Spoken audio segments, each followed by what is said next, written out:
Well, this is Anthony Sabatella, and I want to acknowledge to the world that about a year and a half ago, I met Anthony, and he introduced me to the industry, and I'm very thankful that he's been a good friend, a good partner, and I just wanted everybody to know that. So before we start, uh, Appreciate it, so Mike. Happy to help. yeah. So anyway, let's talk a little bit about you. Let's talk. People may not have heard of THC123, so here's your chance to do a shameless plug. Why don't you talk about what it is you guys do? Sure, Mike. Here at THC123, we like to say that we are Cannabis HR, and we have three different service models, all tied to employment in the cannabis space. We are a licensed professional employer organization, PEO for short. And what a PEO does is handle human resources, payroll, tax management, employee benefits, all the things that really go with running a business. That tie into the people and that sometimes people take for granted.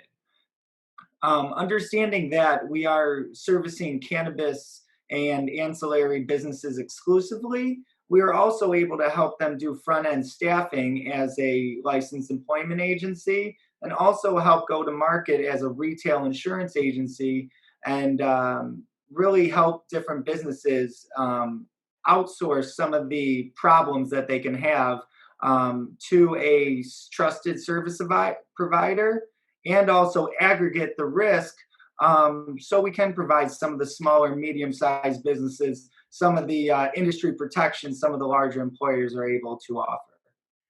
Okay, and we were mentioning when I invited you on the show, you were saying that you wanted to talk a little bit about what impact COVID is having on cannabis employers. So why don't you talk a little bit about that? Absolutely, Mike. I just like every other industry, we've all been attacked by COVID in some fashion. It's all made a change to our daily hustle and bustle and all of our you all our normal. You know, we have a new normal now.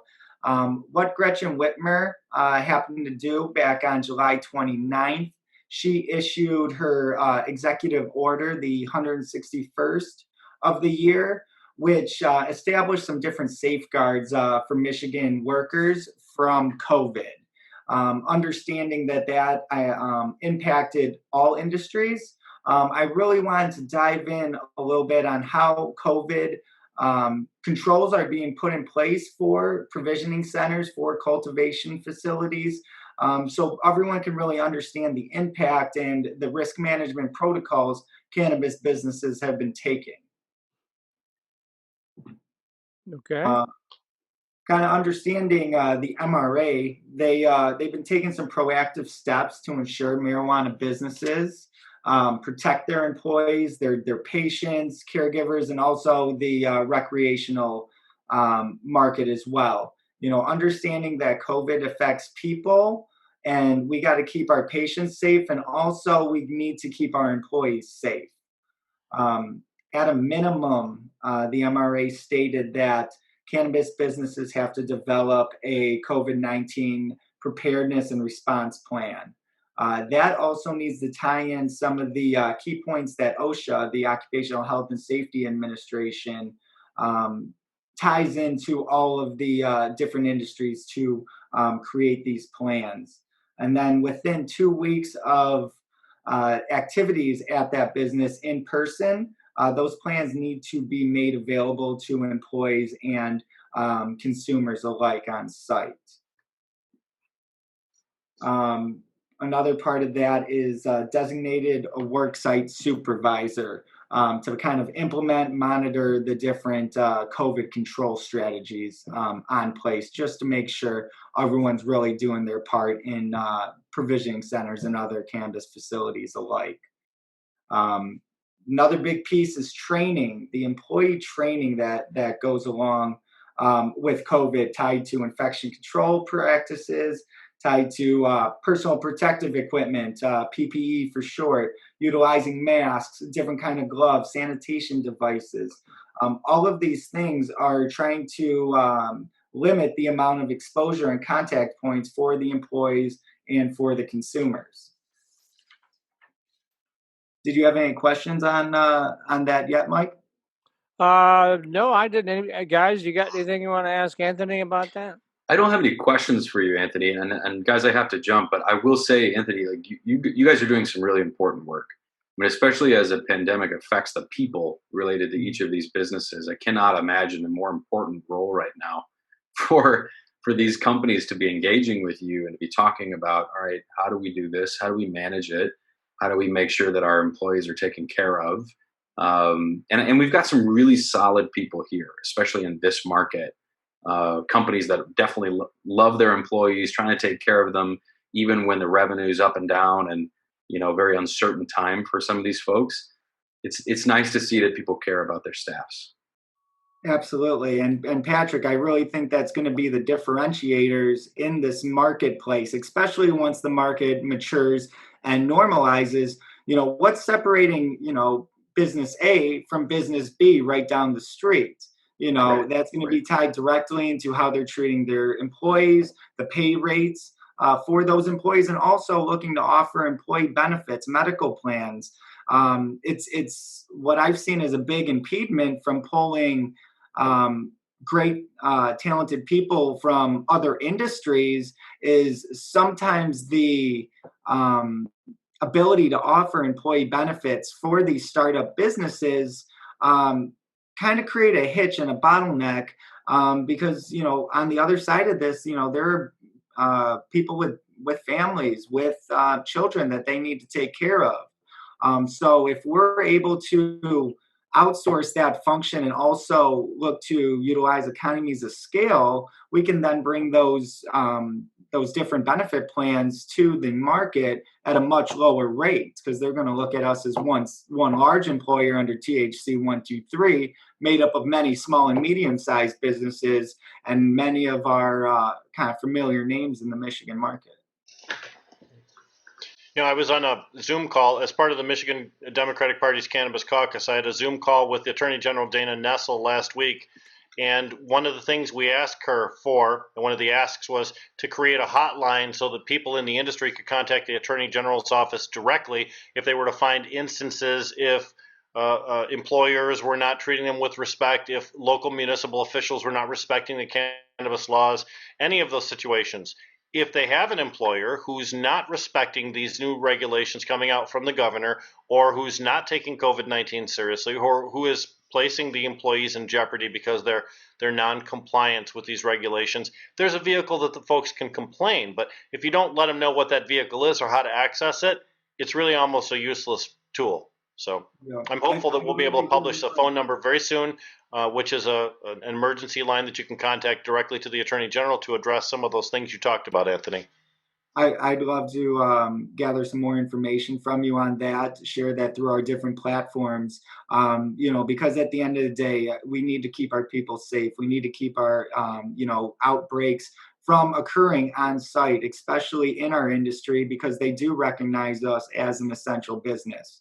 Not on the federal level yet, but at least on the state, and that's where we can make the most impact. The other thing I'll ask about is I've seen at the entrance to a lot of stores thermometers, infrared thermometers. They hit your forehead. They tell you whether you got a temperature and allow you to come in or out.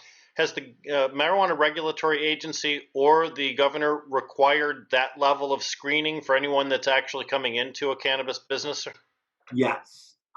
In the bulletin that just came out on July 31st from the Marijuana Regulatory Agency, it states posters need to be posted in the lobbies, encouraging proper hygiene practices, and also conducting a daily entry self-screening protocol for employees, contractors, and making sure that there's no exposure points from those employees. And then they've also listed social distancing must be enacted. That's where we've seen the switch from a lot of retailers actually going full curbside service. They're really taking the next step in keeping their employee contact points down and really minimizing the impact for the consumer. I was at the Botanical Company in Tawas, in East Tawas, doing a highway roadside cleanup just the other day, and watching the efficiency with which they're able to do the curbside pickup and the online ordering and things of that nature, it's really become quite an easy part of our cannabis distribution program. I authored an editorial not that long ago saying I really hope that these type of protocols continue after the crisis has depleted. I think it's a valuable asset to our business model here in Michigan. And in the past, perhaps people were hesitant to do it because they wanted more control over the industry. But I think we've demonstrated that this level of access is perfectly fine. Don't you agree?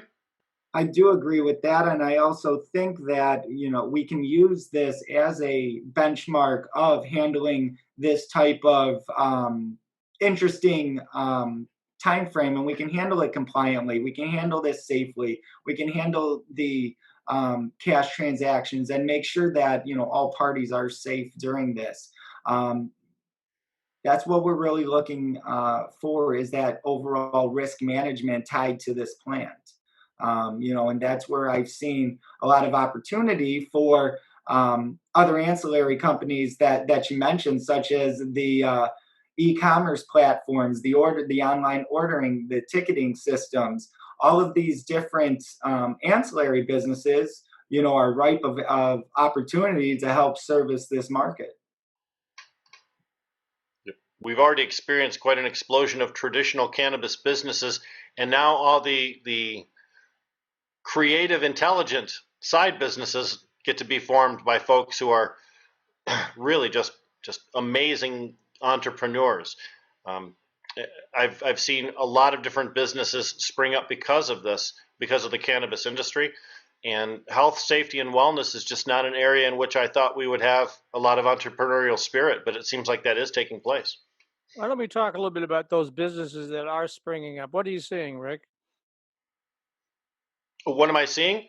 Well, first of all, there's product-based businesses. You're talking about people that label, people that do containers, people that do packaging, people that do the logo designs, all of the things involved in the physicality of the transfer. But then there's the electronics as well. You're talking about cash handling systems. You're talking about some of those online ordering systems Anthony was referring to, but then you're also seeing employment assistance. You're seeing some type of employee educational systems being created for ongoing education for people to make sure that they're kept up to date.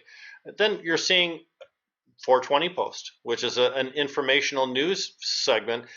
There are so many podcasts now, whereas previously there were just a few that were supported across the state. The demand and the need for knowledge is more prevalent now than it has been almost at any time in the cannabis history in Michigan. So we've got entrepreneurs bursting in all those areas. And that's not even the physical sciences either. That's not the plumbings, the electricians, the construction. That's not the environmental engineers or the graphic designers or the interior designers that create some of these amazing shopping spaces that we see in Michigan. The number of ancillary industry opportunities here is just staggering. And I think we all knew that there would be some crossover from traditional industry into the new industry, but the number of newly created opportunities, that's what's really exciting to me. Yeah, I mean, and the other thing that people have to be aware of, that you were probably more aware of than many, and of course Anthony as well, is that this is not a game to leap into if you're not well financed. It's a very expensive proposition, right? Well, it certainly is. If you're trying to go to one of the plant handling licenses, which would be cultivation, transport, testing, processing, and retail, those are extremely expensive to get into. But there are opportunities for people who are graphic designers who maybe have a college degree and still are in an apartment, and they're doing all their work online, and they're creating wealth for themselves through that entrepreneurial spirit with just the basic tools and the hard, willing work of their own soul. We're seeing those kind of success stories out there too. Label My Bud is one of those stories about people that really just got interested in this particular industry when it came up. And they're one of the leading industry players in that particular field.